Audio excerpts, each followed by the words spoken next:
Hello and welcome to this edition of TMA's Farm Margin Talk. This is Devin Schierling, Grain Marketing Manager for TMA.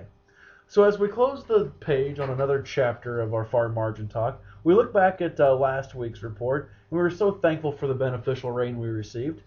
And then this week we saw a killing frost that should help us finish off what's left of some of our milo harvest. And so what will next week bring? Well, if I could help out, I'd order out a little bit of probably 1.5 to 2 inches of rain that came over about 2.5 days for the majority of our territory to really put our winter wheat in a good place going into dormancy. So as we look at our farm margin index for October the 21st, 2011, you'll see that corn and wheat were our leaders this week, but there was no real major activity or movement in our farm margin index. The only movement we saw was on beans moving significantly lower, as you can see in this farm margin snapshot. So as you look at the details behind, this once again just shows you how we came up with the numbers to get to our farm margin index or profit per acre numbers.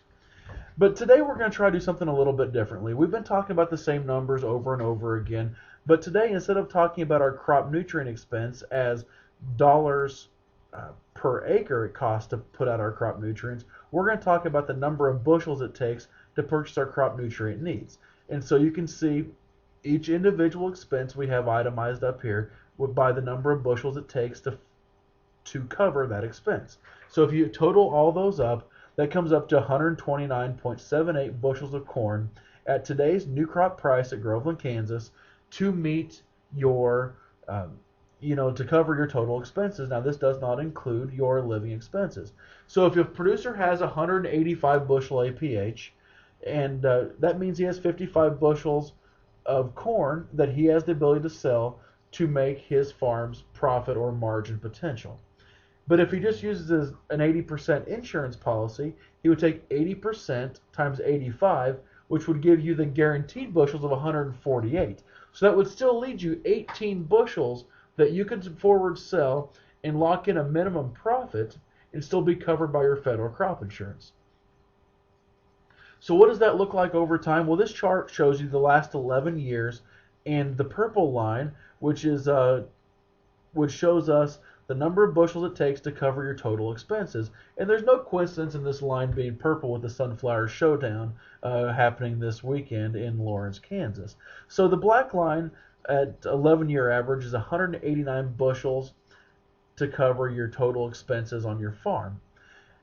If you look at a 185 bushel APH, that's the second black line down, and that kind of gives you an idea of the number of bushels that on average a producer has left to sell to make up that margin potential.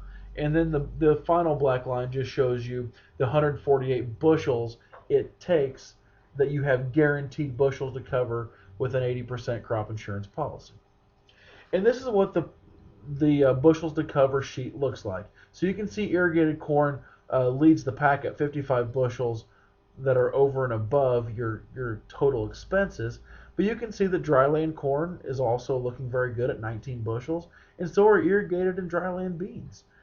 So this just gives us a different way of looking at it so that you can look at whatever price it takes for you to sell this last chunk of crop to equal your profit potential on your farm. So moving forward, we have one last thing to talk about, which is our harvest price calculations. You'll notice that through 75% of the average, our harvest price is at $6.25. Our soybeans are at $12.11, and so as you can see with the corn example, 24 cents higher than our base price times 80% times 90 bushel APH will give us about $13.68 of additional premium back to our farm. What's going to move our margins going forward? A long-range weather forecast, export market demand, and continued stability in our world economy is going to make a huge difference. For more additional information, please contact your TMA Grain Marketing or Crop Insurance Specialist. Thank you and have a great day.